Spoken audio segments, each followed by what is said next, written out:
pour que les parents puis les En enfants... question principale, je reconnais le député de Jean Talon. Quand vient le temps de mettre l'Assemblée nationale à genoux devant une compagnie américaine, Stablex, pour exproprier Blainville et donner des cadeaux, pas de problème, loi spéciale Bayon. Quand vient le temps de donner 2,9 milliards à une compagnie étrangère, Nordvolt, pas de problème. Quand vient le temps de se tenir debout face à Resorts of the Canadian Rockies, une compagnie étrangère pour le Mont-Saint-Anne, là, on a les mains liées. On ne peut rien faire. J'ai entendu le ministre hier dire qu'il ne pouvait rien faire à cause des ententes. J'ai lu les ententes de 1994, j'ai lu l'entente de 2008. Voici la vérité, Madame la Présidente. Il n'y a aucune clause de confidentialité. Aucune clause de confidentialité. C'est le gouvernement qui a décidé, avec Resorts of the Canadian Rockies, de les tenir secrètes. Et deuxièmement, il y a des leviers pour invoquer le défaut et sanctionner 20 ans de gestion négligente. Je demande au gouvernement de lever le secret sur les ententes. Je demande au gouvernement de ne signer aucune entente, ni pour la montagne, ni pour le secteur Est, avec Resorts of the Canadian Rockies. La réponse du ministre responsable de la capitale nationale. Oui, merci, Madame la Présidente. Mon collègue de Jean Talon, c'est un collègue que j'apprécie beaucoup, très franchement. Et d'ailleurs, on l'a rencontré il y a une semaine avec les aviseurs juridiques de la CEPAC pour lui présenter tout le dossier. Je comprends que la compréhension de mon collègue n'est pas la même que les aviseurs juridiques du gouvernement dans ce dossier-là. Alors, je vais le laisser, lui, avoir son interprétation. On a les nôtres, très clairement.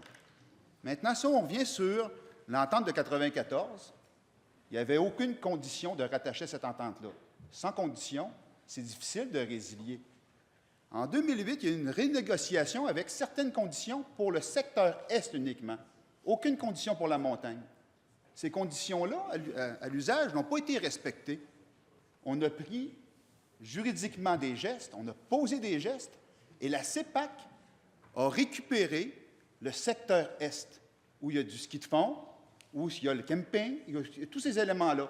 Et dorénavant, la CEPAC, qui est l'outil gouvernemental qui gère des parcs au Québec de manière exemplaire, c'est eux qui gèrent le secteur Est pour s'assurer d'un bon fonctionnement. Première complémentaire.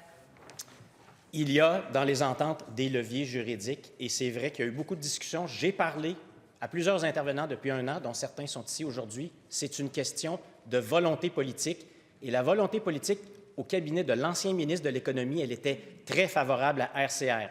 J'aimerais savoir de la ministre de l'Économie pourquoi elle a adopté un décret le 4 décembre où elle donne 50 millions en prêt à RCR, malgré la volonté des gens de la communauté, malgré 20 ans de négligence de RCR. La réponse du ministre. C'est là, Madame la Présidente, qu'on a travaillé naturellement avec les acteurs locaux, la MRC, les maires et maires du secteur. L'entente qu'on a négociée avec RCR pour le développement de la montagne, c'est vous mettez 50 millions. Il y a un prêt redevable de 50 millions, de 25 millions, puis un prêt pardonnable de 25 millions. Nous, ce qu'on veut pour le Mont-Saint-Anne, c'est des investissements majeurs, parce que oui, c'est le joyau, en fin de compte, pour le ski alpin dans notre grande région. On travaille avec le partenaire qui est RCR, parce que, justement, ils ont le droit superficiaire, sans condition, et on met des conditions en place pour que ce joyau-là puisse se développer. Deuxième complémentaire. La CEPAC, qui a une relation contractuelle avec RCR, est allée en cours. Elle a gagné sur toute la ligne. Les tribunaux du Québec ont confirmé que RCR est en défaut, que c'est une mauvaise gestionnaire. J'aimerais savoir de la ministre des Sports et des Loisirs ce qu'elle pense du fait qu'on a lié, que son gouvernement a lié les mains de la CEPAC et l'a forcé à revenir à l'entente initiale, en plus des cadeaux que la ministre de l'Économie lui concède, 50 millions de dollars pour une compagnie étrangère qui a laissé le Mont-Saint-Anne, secteur Est et montagne, en décrépitude. La ministre des Sports, du plein air et du loisir. Merci, Madame la Présidente. Heureuse de pouvoir répondre à cette question. En fait, ceux qui ont lié les mains de la CEPAC, c'est le gouvernement libéral en 1994, quand Ils ont cédé ce joyau du Mont-Sainte-Anne à une entreprise privée. Alors, ceux qui nous font des leçons là, sur Nordvolt et tout ça, c'est eux qui ont donné sur un plateau d'argent ce joyau. Maintenant, la CEPAC, grâce à l'entente qui a été renégociée en 2008, ont maintenant des leviers qu'ils ont mis en application, justement avec un litige.